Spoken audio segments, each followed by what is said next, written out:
తిరుమల లడ్డుని కల్తీ వివాదం కొనసాగుతూనే ఉంది. రోజుకు మలుపు తిరుగుతుంది. రాజకీయ వేడి రగులుతూనే ఉంది. కల్తీని అంశాన్ని కప్పిపుచ్చుకోవడానికి వైసీపీ ఇంకా అపచారాలు చేస్తుందని కూటమి నేతలు ఆగ్రహం వ్యక్తం చేస్తున్నారు.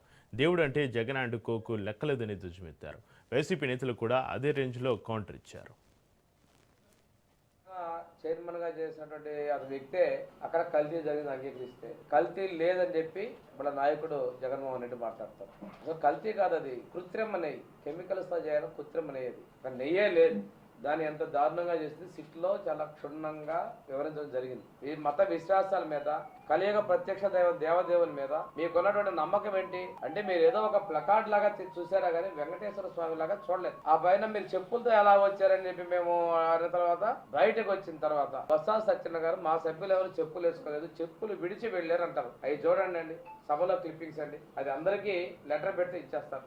దేవుడి ద్వారా రాజకీయాలు చేస్తామంటే మీరు పతనం అయిపోతారు. మీరు చేసిన దానికి అనుభవిస్తారు. తప్పనిసరిగా ఇంతకన్నా ఎక్కువ మీరు చూడబోతున్నారు. కల్తీనయ్య విషయాన్ని కప్పిపుచ్చుకోవడానికి వెంకటేశ్వర స్వామి పట్ల మీరు అపచారాలు చేస్తున్నారు. జోళ్లు వేసుకుని శాసన మండలి వేదికగా అవమానపరచడం, ఇది హిందువుల యొక్క మనోభావాలకి అంటే లెక్కలేని విధానం, లెక్కలేనటువంటి విషయం చెప్పి సందర్భంగా తెలియజేస్తున్నాం. ఇదే కాదు, వీళ్ళు అనేక విధాలుగా టీటీడీకి సంబంధించి తిరుమల తిరుపతి దేవస్థానానికి సంబంధించినటువంటి ఆ డబ్బులు ఏదో విధంగా వీళ్ళు డైవర్ట్ చేయడానికి అనేక ప్రయత్నాలు చేశారు. ఆ రోజు ఉన్నటువంటి ధార్మిక సంస్థలు కావచ్చు, బీజేపీ పార్టీ పెద్దలు కావచ్చు, జనసేన పార్టీ పెద్దలు కావచ్చు, అలాగే తెలుగుదేశం పార్టీ నాయకులు కావచ్చు, వీళ్ళందరూ కూడా కలిపి ఆ రోజు అడ్డుకున్నారు. లేకపోతే వెంకటేశ్వర స్వామికి సంబంధించినటువంటి అనేక వేల కోట్లు వీళ్ళు డైవర్ట్ చేసి ఉండేవారు. అయినప్పటికీ కూడా ఇంతమంది ఆ డబ్బులు కాపాడడానికి ప్రయత్నం చేస్తున్నప్పటికీ కూడా వీళ్ళు చిత్తూరు మున్సిపాలిటీ పేరున అనేక డబ్బులు వీళ్ళు దారి ఇచ్చారు. లా అండ్ ఆర్డర్ను కాపాడవలసిన, ప్రజలకు రక్షణ ఇవ్వవలసిన పోలీస్ వ్యవస్థను చంద్రబాబు నాయుడు గారు, లోకేష్ గారు పొలిటికల్ వెండేటా, రాజకీయ కక్షలను తీర్చుకోవడం కోసం ఉపయోగించడం అనేది చాలా విచిత్రమైన విష పరిణామంగా నేను భావిస్తున్నాను.